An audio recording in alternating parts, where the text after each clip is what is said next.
Ô Sérgio, eu diria que essa semana não é que vá acontecer, precisa acontecer, porque senão não vale absolutamente nada você fazer uma preparação para o segundo semestre do Campeonato Brasileiro, Copa do Brasil, o mês de julho para o Vasco vai ser muito importante.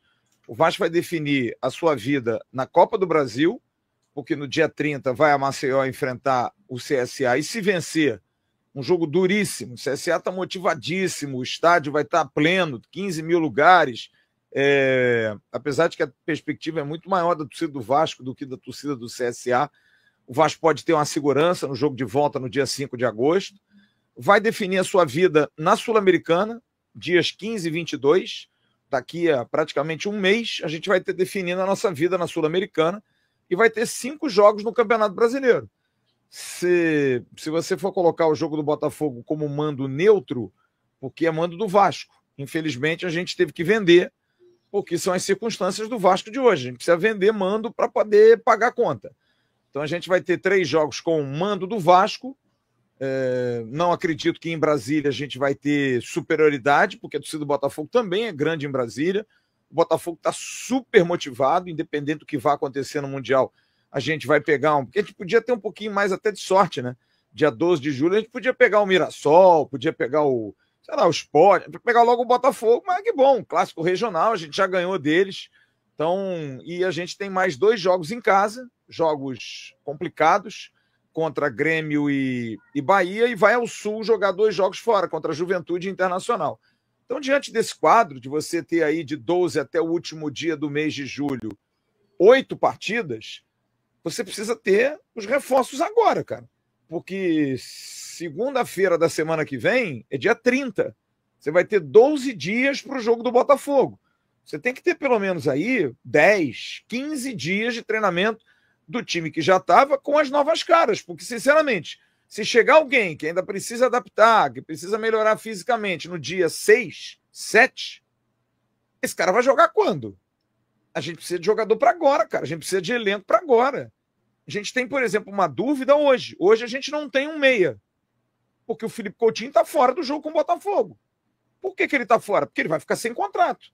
Como é que vai ficar a situação do Coutinho? Ele vai renovar o contrato? A gente tem aí, a partir do dia 30, o Felipe Coutinho terminando o contrato dele com o Vasco. Tem que esperar a janela do dia 10, porque ele é jogador do Aston Villa. Então a gente tem que fazer uma nova inscrição dele. Então são certas coisas que a gente espera que o departamento de futebol do Vasco esteja planejando e vendo. A gente vai ter, por exemplo, o Ryan a partir de setembro fora do time. Porque é legal a gente não querer vender o Ryan, mas o Ryan vai passar praticamente um mês com a seleção sub-20. Temos um substituto? Como é que estão as situações de David e Estrela? Mas não é muito criminoso a gente botar nas costas desses dois como soluções, jogadores que estão há quase um ano fora? Então é complicado, cara. A gente precisa ter reforços. E eu acho que a sua resposta é: essa semana a gente não é que a gente tenha que. A gente precisa ter reforço. Se a gente não tiver reforço, claro que vai valer. É importante ter, tem que ter, mas para ter um lastrozinho para o Diniz trabalhar, a gente precisa apresentar alguém. Mas vai apresentar, tá? Eu acho que muito difícil o Vasco não apresentar. Amanhã não vai ter, mas como eu informei hoje de manhã, já falei ontem, inclusive, o Vasco já tem coisas adiantadas com alguns jogadores, principalmente um atacante de velocidade. Eu estou buscando aí saber, jogador jovem, isso aí pode ter certeza. Então, dentro desse panorama, eu não me animaria quanto ao Vitor Sá. Acho que é um jogador fora da realidade, que, aliás, é um assunto que a gente tem que discutir aqui. Mais uma vez, o discurso do Vasco é falta de grana, sabe? Não tem dinheiro. Então, a gente está fazendo aquela conta de final do mês. Ou a gente compra 1 quilo de carne, ou a gente compra arroz, feijão, ovo para substituir a carne. É mais ou menos por aí. A proteína está no ovo ou está na carne. Porque a gente não tem dinheiro. É triste dizer isso? É muito triste. Mas é a realidade do Vasco. Então, a gente precisa entender o buraco que a gente está para ver quais são as prioridades. Traz um grande jogador, um puta de um jogador, ou traz 3, 4 jogadores de bom nível, mas que não são do nível desse um? Qual é a matemática ideal? Mas precisa contratar, cara. Precisa se mexer, porque senão vai ficar complicado, sério. Eu pergunto para vocês o que vocês preferem, né? Porque o Alexandre Farias, por exemplo, tá aqui. Eu concordo com a pergunta dele. Reforço ou contratação? Tem diferença, porque o próprio Fernando Diniz, ele segue a linha. O Cerdeiro defende muito isso, né, Cerdeiro? A questão de não adianta inchar, trazer muitos jogadores, é melhor trazer menos, mas de qualidade. Aquela questão de quantidade versus qualidade, né? E a gente não sabe quem vai vir, já com esse discurso de falta de grana, mas o próprio Admar falou, usando um gancho do que o Flávio comentou agora, a questão da adaptação, ele falou sobre isso na coletiva, estive presente na coletiva de apresentação, lá na Barra, e ele falou isso, ele falou, a gente não pensa em jogadores, a gente pensa em jogadores que não precisam de demorar para se adaptar, ele quer jogador pronto, que chegue para jogar, mas é isso, né, Cerdeira, não adianta... Já que já tá com esse papo de novo de não tem dinheiro, o cara tem que chegar e que venha 1 ou 2, mas que ajudem melhor do que 4, 5, 6 que não agreguem nada, né, Cerdeira? A filosofia do Vasco nos últimos anos sempre foi essa, né? Contratar quantidade para compor elenco e não qualidade. Evidente que tivemos algumas exceções, evidentemente, mas a filosofia está equivocada. Não adianta você contratar 8, 9, 12 jogadores e aproveitar 2, 3, não adianta. Não é preferível. Aí você gasta o mesmo dinheiro do que se você contratasse 3 bons jogadores, que você tem certeza que vão entrar no time titular e vão melhorar a qualidade da equipe. Então o Vasco hoje, ele não tem um time ruim. O time do Vasco hoje não é ruim, os 11 não são ruins. É um time regular. Se vierem 3 jogadores, bons jogadores, porque eu já falei, esses 3 jogadores entrariam como titulares, basicamente, e 3 desses que estão jogando, no 11 de hoje, estariam no banco. Então você qualifica a equipe e você qualifica o banco. Porque o que acontece hoje é que a equipe é regular e quando o Diniz faz as substituições, aí a equipe cai de nível, porque a diferença é muito grande entre os titulares e os jogadores que estão no banco. Tanto que o Diniz pediu para o Admar, né, o executivo, para não vender os titulares.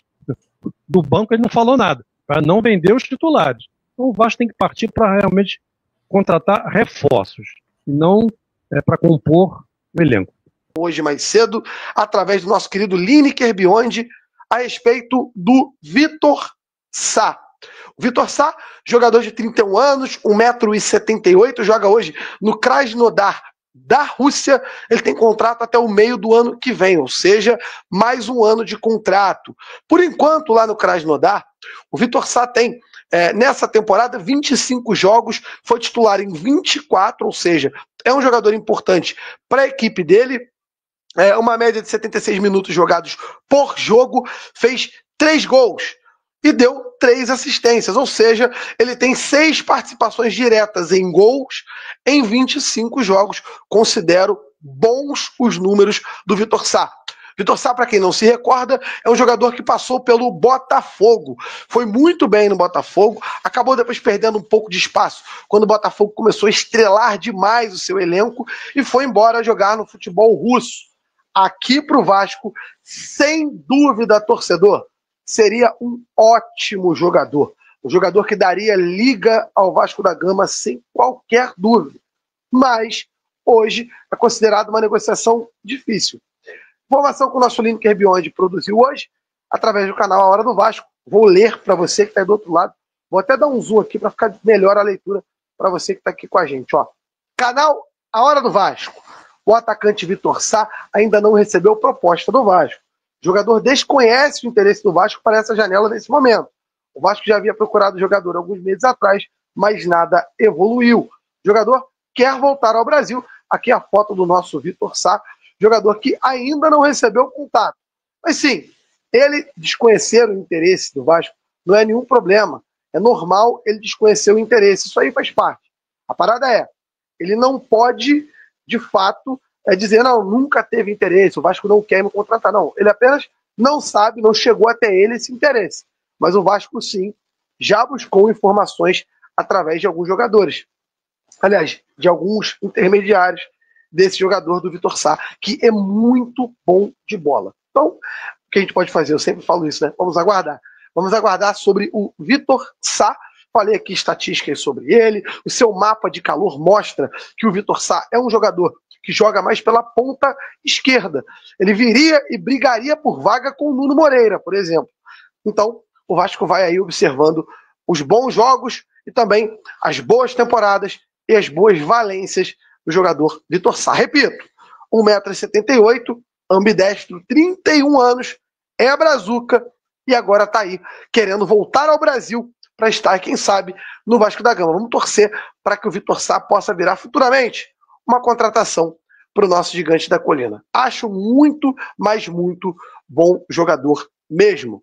Vamos falar um pouquinho sobre o Elinho. Acho legal a gente falar um pouco sobre esse jogador também. O Elinho que está no Toluca, né? E a gente vai utilizar a informação dos amigos Na Torcida Vascaínos. A gente não tem problema nenhum em dar aqui as fontes e, claro, né, respeitar ali quem deu a notícia em primeira mão. Então, a atualização dos amigos Na Torcida Vascaínos sobre o Elinho é que o jogador quer voltar ao Brasil. A gente também confirma essa informação, a gente já buscou e já até comentamos sobre isso em algumas lives. Claro que o Toluca tem ali a sua resistência em relação à liberação do Elinho. O Toluca que contratou o Elinho do Bragantino e quer também recuperar o seu investimento. É normal que o Toluca queira fazer isso. O Elinho é um jogador de 25 anos, 1,75 m, joga preferencialmente com o pé esquerdo, é um jogador, na minha opinião, muito bom. Tem um mapa de calor aqui que mostra, pelo menos tá aqui no mapa de calor dele, onde joga o Elinho. Tá claro aqui. O Elinho é um jogador que hoje, se viesse ao Vasco, brigaria por vaga com o Ryan, porque ele é um ponta direita. Ele tá tendo números, na minha opinião, bem discretos por lá, viu? Ele tem 18 jogos, 6 como titular, apenas 2 gols e nenhuma assistência. Ou seja, parece que o Elinho ainda não se adaptou à equipe mexicana, ainda não está adaptado à equipe do Toluca. O Vasco busca um empréstimo desse jogador, mas sabe que o Toluca não é bobo e o Toluca tá de olho nesse tipo de coisa. Hoje os jogadores voltam das férias, 10 dias de descanso, à exceção de 2, eu vou explicar por quê, mas todos eles se representam ao técnico Fernando Diniz. Ontem eu fiz um vídeo falando sobre reforços, jogadores que a gente espera que venham para elevar o nível do elenco do Vasco. Alguns comentários do tipo, mas nem abriu a janela você está cobrando. Gente, um planejamento bem feito para ter um resultado não pode esperar a janela, e o Vasco não está esperando a janela, para contratar. Só que também não pode esperar um tempo para buscar o que dá. Não pode. O Vasco não pode viver da migalha, da sobra. Mas há 3 reforços em casa. Por isso eu chamei de reforços caseiros na nossa thumb. Você viu aí 3 jogadores que eu espero que possam render. Vocês vão lembrar que no ano passado eu debati isso aqui no canal e muita gente comentava também de que esse ano o Vasco ganharia 4 reforços dentro de casa. Eu dizia Adson e Estrela, Paulinho e Jair. Os 2 últimos, Paulinho e Jair, tinham voltado na reta final, mas naquele período inicial e tal, tranquilo. Adson e Estrela fariam uma pré-temporada e voltariam muito bem. Para minha surpresa, o Paulinho não voltou bem até agora, da grave lesão de joelho que ele teve. O Adson ficou mais tempo do que se esperava, foi voltar já no mês de março, aproximadamente 6 meses depois da cirurgia e 3 praticamente além do tempo que era previsto, porque ele se queixava de dores na canela, né, onde ele fez a cirurgia. E ainda, até agora, não voltou. Com controle de carga, tem jogo que vai para o jogo, tem jogo que não vai, tem jogo que não entra, mas tá muito aquém daquele Adson que a gente viu já jogar pelo Vasco da Gama. O Estrela vai completar agora, no fim desse mês, 1 ano do jogo em que ele teve a lesão no joelho, a dor que ele já vinha convivendo, é um problema congênito que o Vasco quis operar, e eu encontrei com um atleta no Rock in Rio em setembro, e ele me disse, não, há uma expectativa de eu voltar no final do ano, mas eu quero ver se eu volto só no início do ano, para dar mais um tempo e tal. Cara, só que já está 6 meses depois da pré-temporada para ele voltar. Acabou agravando o problema dele, Mas é um jogador que eu conto, porque é talentoso. É um jogador cria do Vasco da Gama, com DNA do Vasco da Gama. E nessa agora intertemporada, que é esse período de treinamentos que o Diniz vai ter com o time, e serão 20 preciosos dias, o Fernando Diniz vai observar de perto o Estrela. Claro que vai ter uma carga diferenciada nessa volta. Provavelmente no primeiro jogo contra o Botafogo ele não estará no banco. Vai entrar, vai sair da relação normal, que é um controle para quem está voltando depois de uma inatividade de quase um ano. O mesmo se aplica ao David, que sofreu uma grave cirurgia também de joelho, mas está voltando. E as informações que eu tenho sobre o David é que ele está muito bem fisicamente. Aliás, o David e o Estrela ficaram fazendo trabalho no CT Moacir Barbosa. Durante esses 10 dias de férias, os dois não tiveram férias. Trabalharam. Eu até achava que eles iriam fazer trabalho fora do Vasco, com a supervisão ou acompanhamento do DESP, mas não. A informação que eu tive é que eles iam realmente ao CT. Só que há alguns jogadores no elenco que não estão conseguindo entregar o que a gente espera e principalmente demorando muito a se recuperar. Do atual elenco, por exemplo, hoje o Maurício Lemos. Ele veio como um reforço para a zaga, um cara que era para ser o titular ao lado do João Vitor e fica muito fora. Primeiro, pela inatividade no Atlético Mineiro, ele teve que esticar a pré-temporada. Depois, sofreu uma fratura na costela e perdeu 12 jogos já no ano. É muita coisa. E não ganhou a vaga de titular. Eu falei de 2 reforços caseiros. Vou falar do terceiro, o Leandrinho. Foi emprestado ao Shabab, tinha a expectativa de por lá ficar. Há um interesse, inclusive, do clube na aquisição dele, só que o Vasco pediu que ele voltasse. O Fernando Diniz quer observar de perto, porque já recebeu ótimas informações. É um moleque com uma história de vida que a gente assim, tem que aplaudir pela vitória que ele tem, né? Pelas derrotas que ele sofreu na vida, mas conseguiu vencer. É um moleque que tem que ser muito bem observado dentro e fora de campo. Dentro de campo tem muita força, explosão, chega bem no ataque, já fez um belo gol com a camisa do Vasco e é um garoto que, se o Vasco trabalhar, é para ter longevidade como lateral esquerdo. E aí, torcedor? Acha que o Vasco vai fechar a negociação com o Vitor Sá ou está fora da realidade cruzmaltina? E quanto ao Coutinho? Será que continua no Vasco ou deve deixar o clube? E os reforços caseiros, com a volta do David e do Estrela, são a melhor solução para o momento ou é forçar demais a barra com eles?